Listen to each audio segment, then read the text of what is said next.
Il y a un endroit en Chine où l'on peut se promener sous une réplique de la tour Eiffel, entouré de boulevards parisiens, sans jamais quitter l'Asie. Imaginez un instant pouvoir vous promener dans les rues de Paris sans quitter la Chine. Ce rêve un peu fou est devenu réalité à Tianducheng, un quartier spectaculaire de la grande métropole de Hangzhou. Lancé en 2007, ce projet immobilier colossal avait une ambition démesurée, recréer l'atmosphère et la splendeur de la capitale française au cœur de la province du Zhejiang. L'idée était de construire une communauté résidentielle de luxe, capable d'accueillir plus de 10 000 habitants, qui pourraient en vivre leur quotidien dans un décor digne d'un film d'époque. Ce n'était pas seulement une question de logement, mais la promesse d'un style de vie européen, perçu comme un symbole ultime de sophistication et de romantisme. La pièce maîtresse de cette vision est, bien sûr, une réplique saisissante de la tour Eiffel. S'élevant à 108 mètres, soit environ un tiers de la taille de l'original, elle domine le paysage et constitue le point de repère incontournable de la ville. Mais le mimétisme ne s'arrête pas là.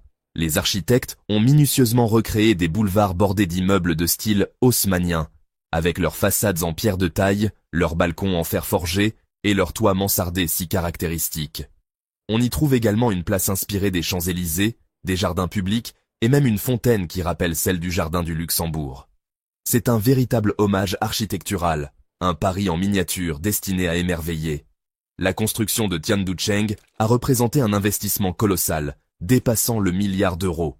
Le développeur, Zhejiang Guangshako Ltd, voyait grand. Il s'agissait de transformer de vastes terres agricoles en une utopie européenne, un lieu où la classe moyenne supérieure chinoise pourrait s'offrir un morceau du rêve occidental. L'attrait pour la culture française en Chine est profond, associé au luxe, à l'art et à l'amour. Tianducheng a été conçu pour capitaliser sur cette fascination, en offrant non seulement des appartements, mais une identité, un statut social. Chaque détail, des lampadaires aux sculptures, a été pensé pour transporter les résidents et les visiteurs à des milliers de kilomètres de là.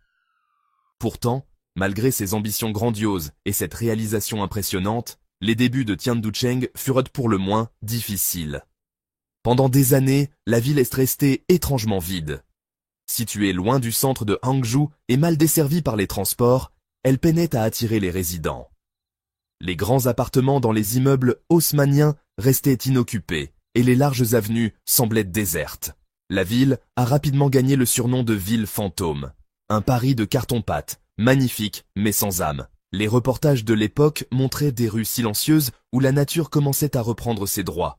Une image mélancolique bien loin de l'effervescence parisienne espérée. Pendant près d'une décennie, le destin de Tianducheng semblait scellé. En 2013, la population n'atteignait que 2000 âmes, une fraction infime de la capacité d'accueil prévue. Les critiques fusaient, qualifiant le projet d'échec monumental, un exemple frappant des excès de la bulle immobilière chinoise. Les rares habitants déambulaient dans un décor surréaliste, une ville conçue pour la foule mais habitée par le silence. Les commerces étaient rares, et le sentiment d'isolement était palpable. Cette image de ville fantôme, largement diffusée par les médias internationaux, a paradoxalement contribué à sa notoriété, attirant des explorateurs urbains et des photographes curieux de découvrir ce Paris abandonné au cœur de la Chine. Le tournant s'est produit progressivement, grâce à un facteur essentiel, l'expansion urbaine de Hangzhou. La métropole, en pleine croissance, a étendu son réseau de transport en commun. L'arrivée d'une ligne de métro directe en 2022 a radicalement changé la donne. Soudainement, Tianducheng n'était plus une enclave isolée, mais une banlieue accessible et bien connectée au centre économique. Le trajet vers Hangzhou est devenu simple et rapide, rendant la ville attrayante pour les jeunes travailleurs et les familles cherchant des logements plus abordables que dans le centre-ville. Cette nouvelle accessibilité a été le véritable moteur de la renaissance de Tianducheng. Aujourd'hui, l'image de la ville fantôme est largement dépassée. La population a explosé pour atteindre environ 30 000 habitants. Les appartements se sont remplis, les écoles ont ouvert leurs portes, et les commerces ont fleuri au rez-de-chaussée des immeubles parisiens. Tianducheng est devenue une banlieue dynamique et vivante, bien que conservant une atmosphère plus calme que les quartiers surpeuplés de Hangzhou. La ville a trouvé son rythme, prouvant que même les projets les plus mal engagés peuvent connaître un succès inattendu avec le temps et le développement des infrastructures environnantes. C'est une leçon d'urbanisme et de résilience. Cette transformation spectaculaire a fait de Tianducheng un cas d'étude fascinant. D'un symbole d'échec, Elle est devenue un exemple de revitalisation urbaine réussie. La ville qui fut autrefois moquée pour son vide est maintenant citée pour sa capacité à s'adapter et à prospérer. Elle démontre la puissance des investissements dans les transports publics pour transformer des zones périphériques en lieux de vie désirables. Le rêve initial des promoteurs, bien que différé, s'est finalement réalisé, mais d'une manière différente de ce qui était prévu. Tianducheng n'est pas une enclave pour les ultra-riches, mais une communauté florissante pour la classe moyenne. Ce qui rend Tianducheng si fascinante aujourd'hui, c'est le contraste saisissant entre son architecture européenne grandiose et la vie quotidienne chinoise qui s'y déploie. Imaginez des vendeurs de raviolis à la vapeur installant leur stand devant une façade haussmannienne, ou du linge séchant au balcon en fer forgé qui surplombe une réplique des jardins parisiens. C'est ce mélange culturel inattendu qui donne à la ville son âme unique. Loin d'être une simple copie stérile, Tianducheng est un lieu où deux mondes se rencontrent et fusionnent de manière organique et souvent poétique. C'est un Paris qui parle mandarin, où les traditions locales s'approprient un décor étranger. La vie dans la ville suit un rythme particulier. Les journées peuvent paraître calmes, les larges avenues n'étant jamais vraiment embouteillées. Cependant, à la tombée de la nuit, la ville s'anime. Les résidents sortent pour se retrouver sur les places publiques.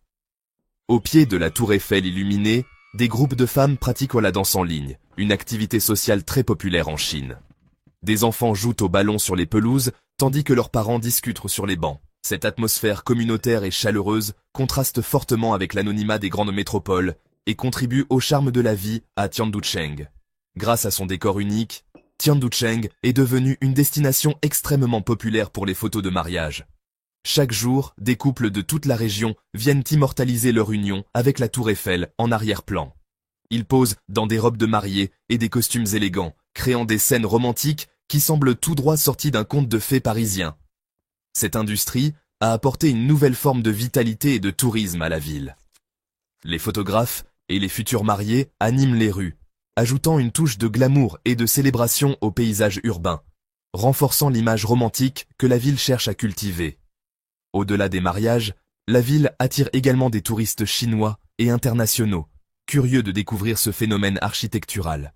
Ils viennent pour l'expérience surréaliste de se promener dans un Paris made in China. L'ambiance est décontractée, et les visiteurs peuvent explorer la ville à pied, admirer les détails des bâtiments et s'imprégner de cette atmosphère si particulière.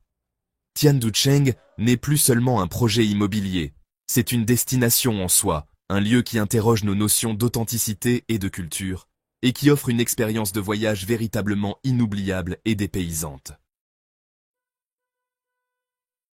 Planifier une visite à Tianducheng est relativement simple, surtout si vous vous trouvez déjà dans la région de Shanghai ou de Hangzhou. Depuis Shanghai, le moyen le plus rapide est de prendre un train à grande vitesse jusqu'à Hangzhou, environ 1 heure, puis de continuer en taxi ou via le métro local. La ligne 3 du métro de Hangzhou dessert directement Tianducheng, ce qui rend l'accès très pratique depuis le centre-ville. Pour ceux qui arrivent à l'aéroport international de Hangzhou-Xiaoshan, un taxi vous conduira à destination en moins d'1 heure. Cette facilité d'accès a été la clé de la nouvelle popularité de la ville. Pour profiter pleinement de l'expérience, il est conseillé de séjourner au moins 1 nuit sur place. La ville dispose d'un hôtel de luxe, offrant des chambres avec vue sur la tour Eiffel à des prix étonnamment raisonnables. Dormir à Tianducheng permet de découvrir ces deux visages, le calme parfois surréaliste de la journée et l'animation chaleureuse des soirées. En termes de saison, le printemps, de mars à mai, et l'automne, de septembre à novembre, sont les périodes idéales. Le climat est agréable pour se promener, et la lumière douce met en valeur la beauté de l'architecture. L'été peut être chaud et humide, tandis que l'hiver est souvent frais et gris. Une fois sur place, la meilleure façon d'explorer Tianducheng est de se perdre dans ses rues. Promenez-vous le long des boulevards, admirez les façades, traversez le pont Alexandre III miniature et détendez-vous dans les jardins. Le point culminant de la visite est bien sûr la place centrale, au pied de la tour Eiffel. C'est l'endroit idéal pour observer la vie locale, surtout en fin de journée. N'hésitez pas à goûter à la cuisine de rue ou à vous attabler dans l'un des petits restaurants locaux pour une expérience authentique. C'est dans ces moments que le mélange des cultures devient le plus palpable et le plus savoureux. En conclusion, ce qui rend Tianducheng si spécial, ce n'est pas simplement sa ressemblance avec Paris. C'est la manière dont ce décor a été adopté, transformé et intégré dans la vie chinoise contemporaine. Ce n'est ni une copie parfaite, ni une parodie, mais quelque chose de nouveau, un hybride culturel fascinant. Tiandusheng est la preuve que l'architecture peut voyager et prendre un nouveau sens dans un autre contexte. C'est une histoire de résilience, d'adaptation et de réinvention. Visiter Tiandusheng, c'est découvrir un lieu qui défie les catégories, un rêve de Paris qui a trouvé, à sa manière, une âme bien chinoise. Une curiosité qui mérite amplement le détour.